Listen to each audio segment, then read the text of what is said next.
Congratulations, you're a new Soil Conservation District Supervisor.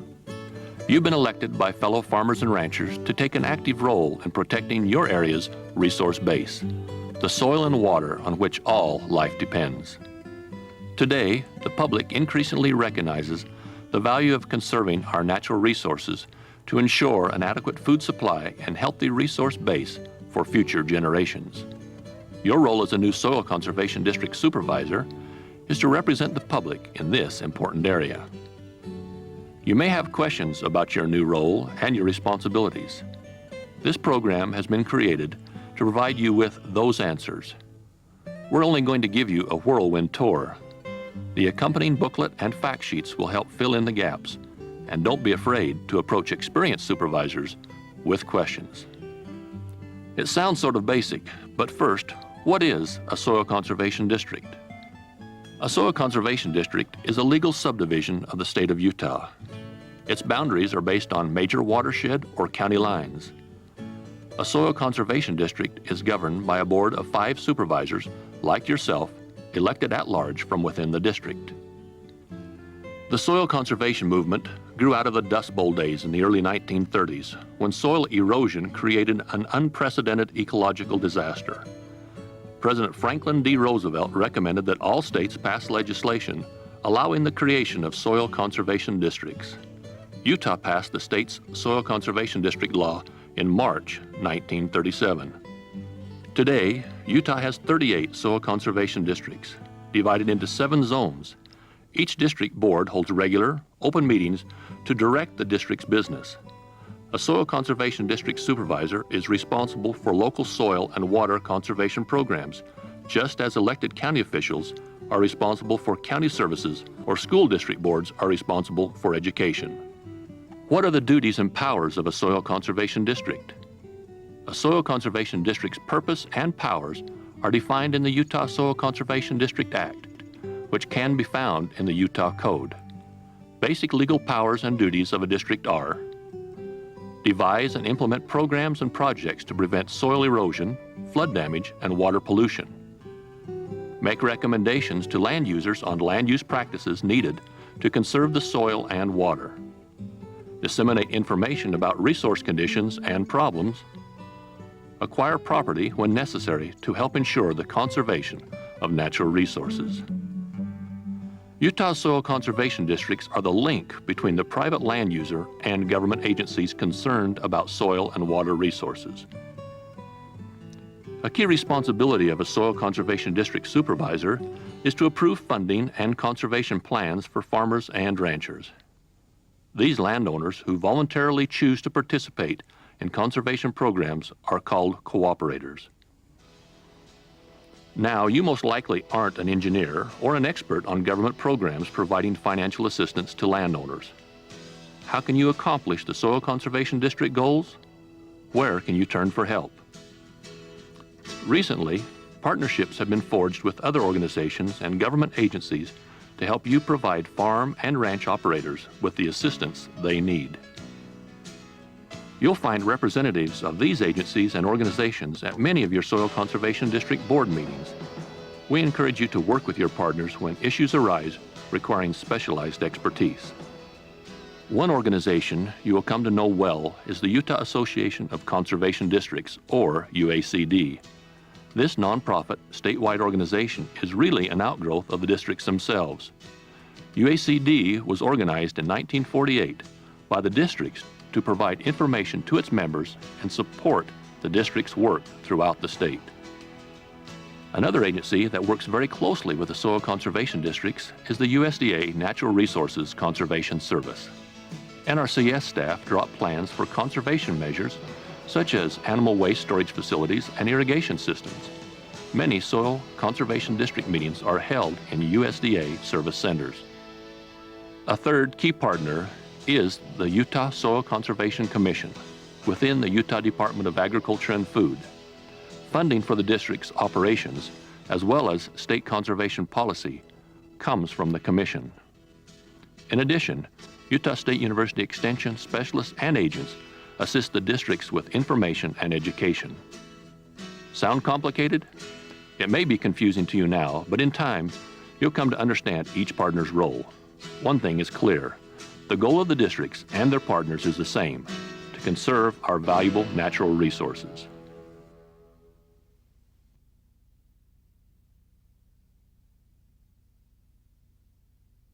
The American and Utah landscapes have changed dramatically in the 60 years since soil conservation districts were established.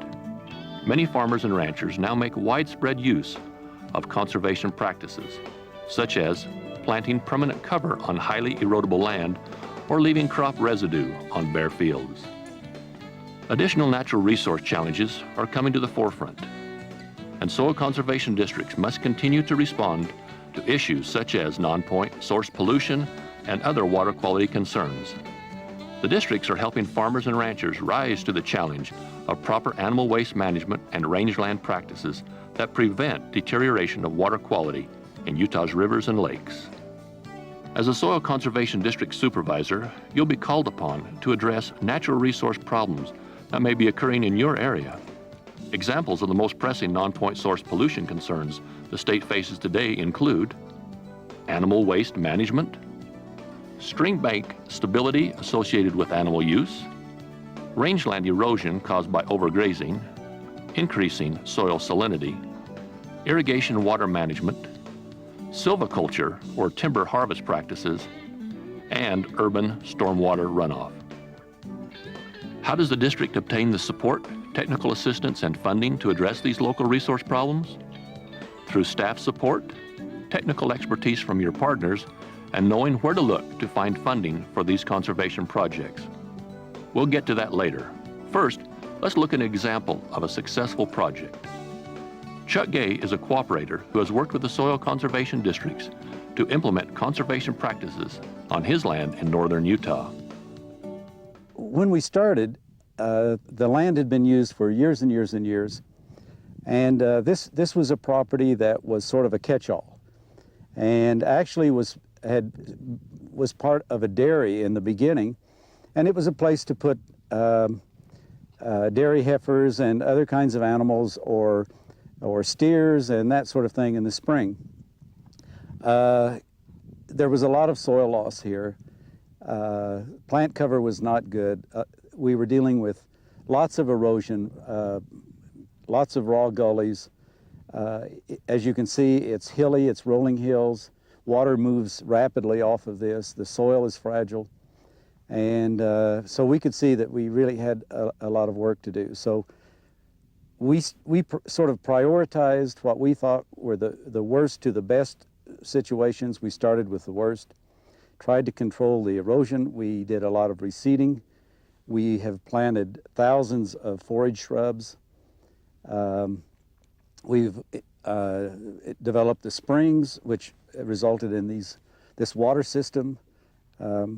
Any place that we can get expertise or a better idea or willing hands to work, we've tried to use that.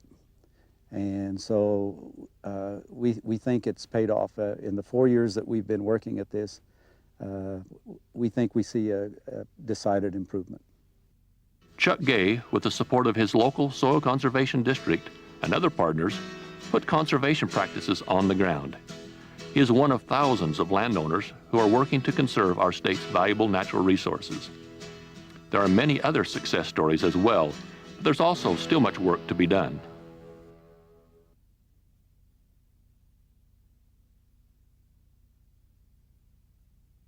As a supervisor, you will learn of the many state and federal government programs that can help land users in your district put conservation practices in place.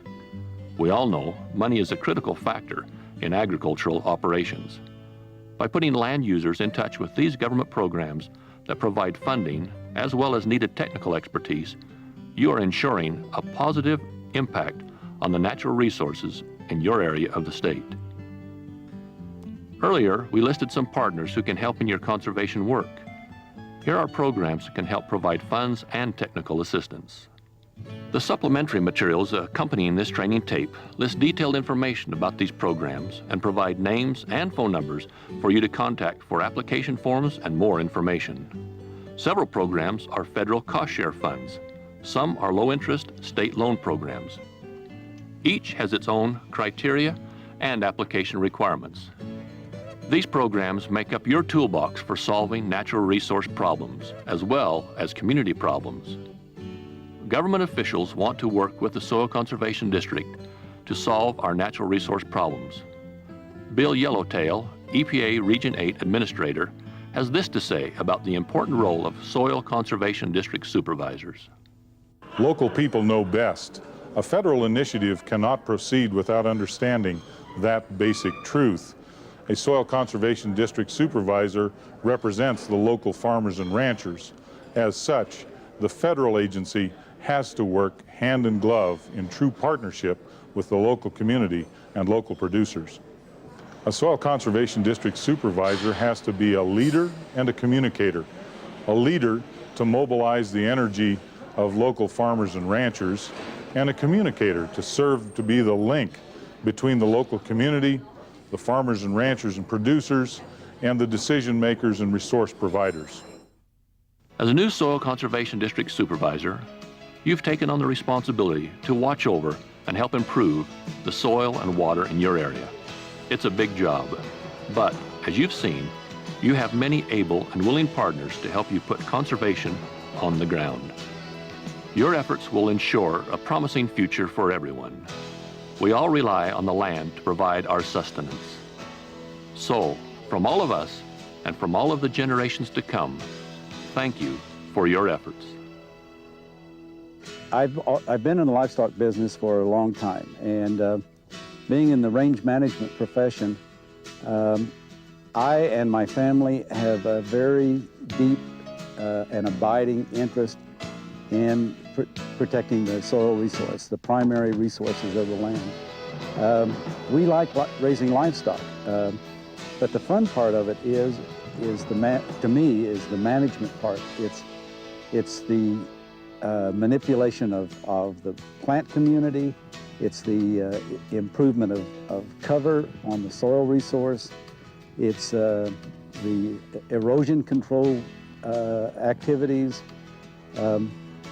I don't know, it gives us a great deal of satisfaction to come out here and see our land and to know it's in good shape and know that we're doing something that is contributing to our quality of life and the quality of life of those that are going to come after. And so that's our commitment.